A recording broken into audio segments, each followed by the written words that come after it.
much for having me, for inviting me. I won't lie, I didn't think that I would ever be back at Howard High School, and it's really just such a privilege to be here, so thank you very much. So, usually, and I've done a lot more of these since Comrades, in fact I haven't done any before Comrades, this is like a new thing. Usually I stand up and I talk about one of three things. Top of the list, my journey to Comrades. It's a really sterling motivational talk. Second, I tell you about my epic comeback from injury last year. Again, sterling motivational talk. And then thirdly, I speak to you about the importance of commitment and dedication. But you know what, you've heard all that stuff already. It's way too boring. I'm not going to go down that road.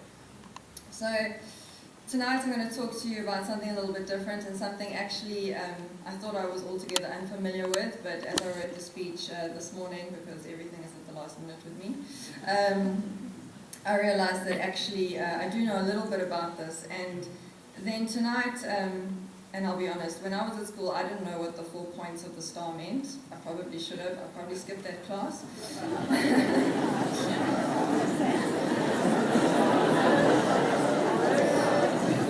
But anyway, my little speech tonight is going to be dead on with those 5 points of the star. 5, you can count.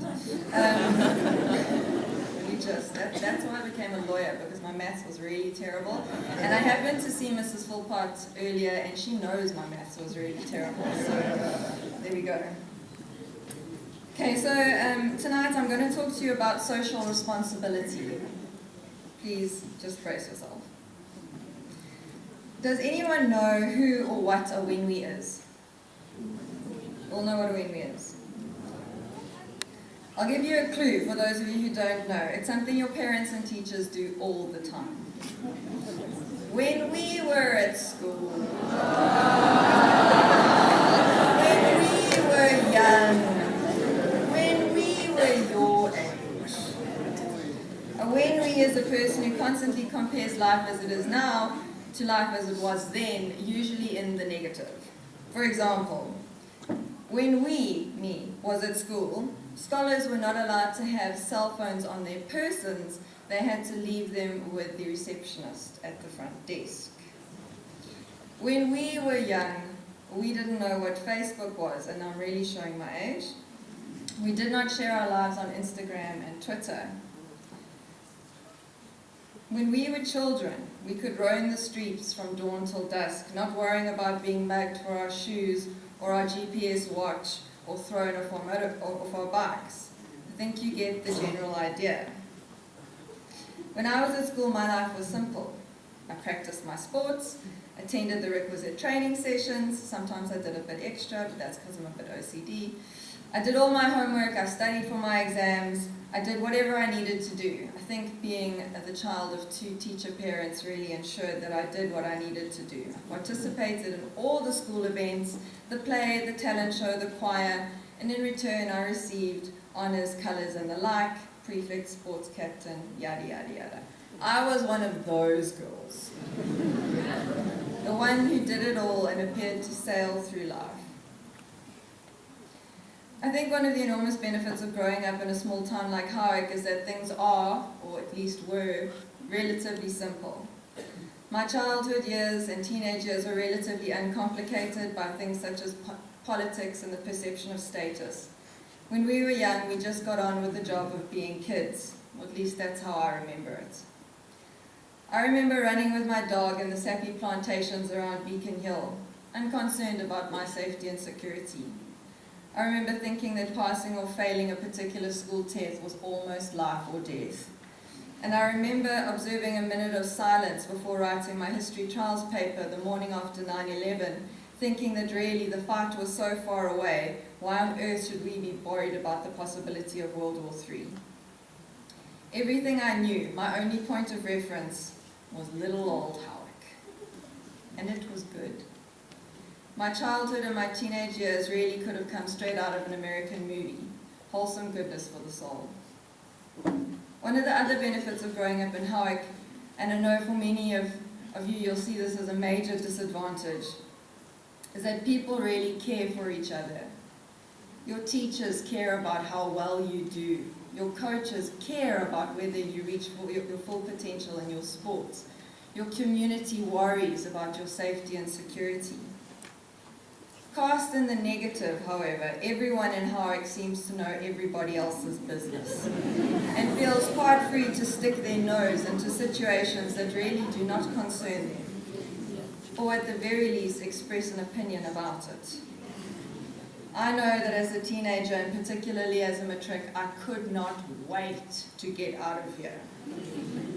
To get out of what I perceived at the time to be a very stifling community. Cast in the positive, however, the fact that your community takes an interest in you, supports and cares for you, cannot be measured. Moving away from Howick into the big city of Johannesburg, I was initially grateful for anonymity, freedom and independence. But what I've come to realize is that the big city doesn't care.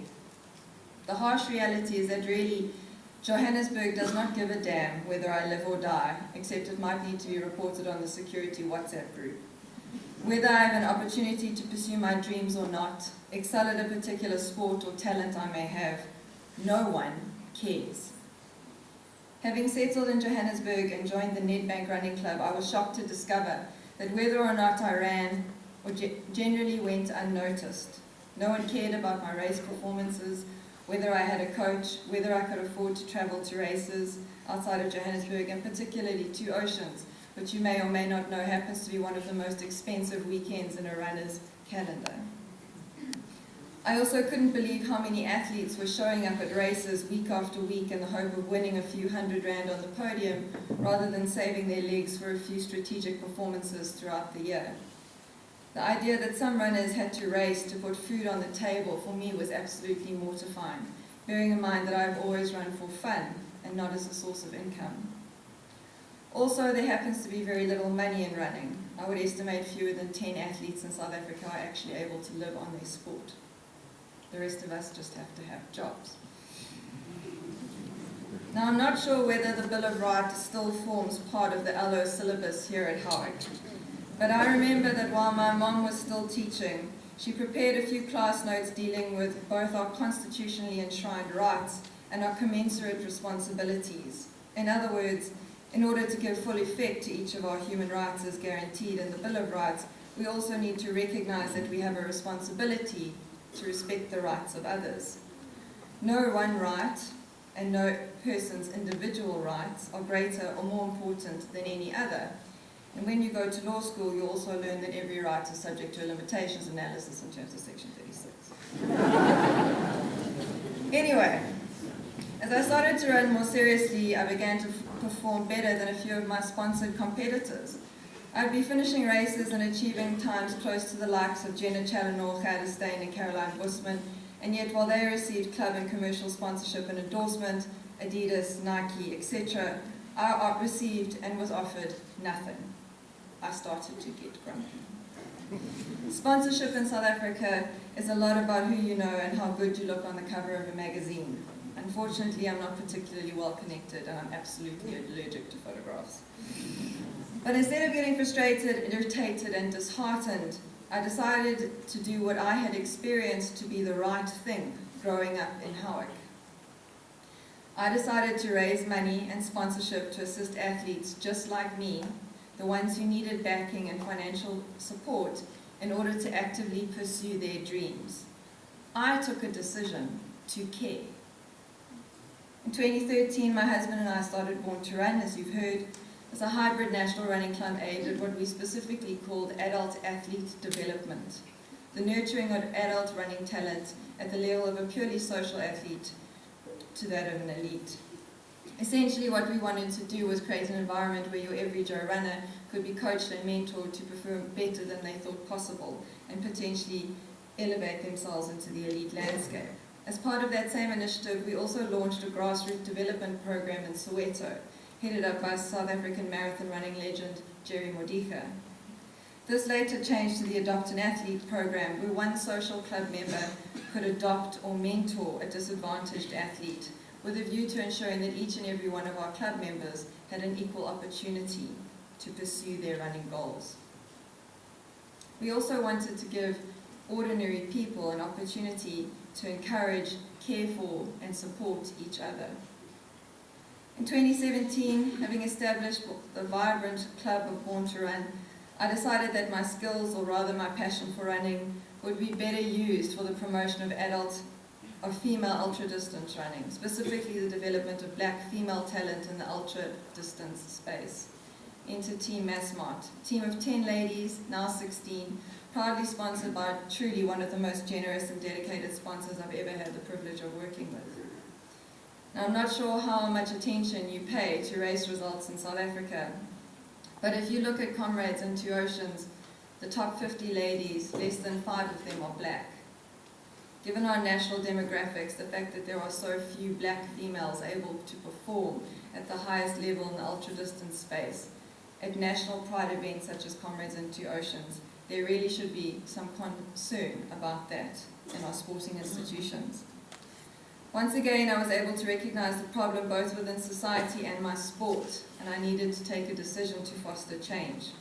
I took time out of my schedule to create a club and an ultra-distance initiative that would help 16 athletes chase their dreams.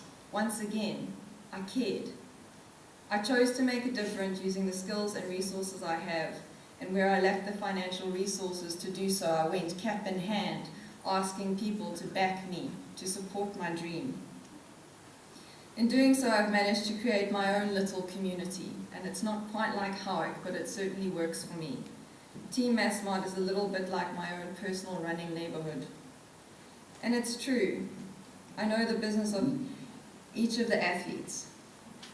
I stick my nose in probably where it shouldn't have been. I know when they're getting divorced, when they've lost their job, when they cannot afford to travel to a race. I know when they've become lazy or put on weight, if they're pregnant, and how their training's going. I know these things not only because it's now my job, but because I care about them. I want them to succeed. And in the same way my team knows about me, they know when I'm working too hard or when I am injured. Together, we work together to be the best ultra-distance ladies team in the country, and I'm very proud of that. So tonight, my message to you, and I know I spent a very long time getting there, it wasn't very clear, but my message to you is this: when you rush out of here, dying to get away from stifling little old Howick, when you hurry to the other side of the country or the other side of the world to chase your dreams, when you think about the way that you can take advantage of everything that life has to offer you, and you truly should do that, bear in mind that anonymity works two ways. You go to escape people knowing too much about you, but you also go and lose the benefit of a tight-knit community around you. You have the freedom to do your own thing, but you'll lose some support. You'll lose your coaches. You might lose seeing your parents every day to remind you what you need to do. You'll lose the impact that teachers have on your life, and you'll be left to your own devices. Beyond the borders of this small community, you'll be hard-pressed to find anyone committed to helping you chase your dreams. It therefore falls to you to be the change you want to see in our country. If you want to see increased funding for female road running in South Africa, because that's the only way that black athletes will be adequately supported and incentivized to race and train properly, then get out there and make it happen. If you think there needs to be an academy or an institution equipped to teach prospective leaders of our country about humility, ethics, financial management, and their respective legal obligations, get out there, set it up. If you believe that young businesswomen and men and women need easier access to startup funding and mentorship in order to open up their own businesses, think about how you can make that happen. If you don't care, if you don't work to improve not only your life, but the lives of people around you, we are all doomed. At a time when South Africa is reeling from the revelations of state capture inquiry, and it becomes clearer every day how our political leaders and those entrusted with the country's development have failed us, it falls to us as a community to pull together. Us simple people need to help each other. So rather than begrudging your little old community or its unwelcome interference in your life, be grateful that you've been surrounded by people who have taken time to mentor you, care for you, support you, and truly give you the very best start out on life that you could hope for. And going forward, pay it forward. Care enough to establish a community around you that will make a difference in the lives of the world. Be the change you want to see in South Africa. Lead by example. And most importantly, be fearless in the pursuit of that which sets your soul on fire. Thank you.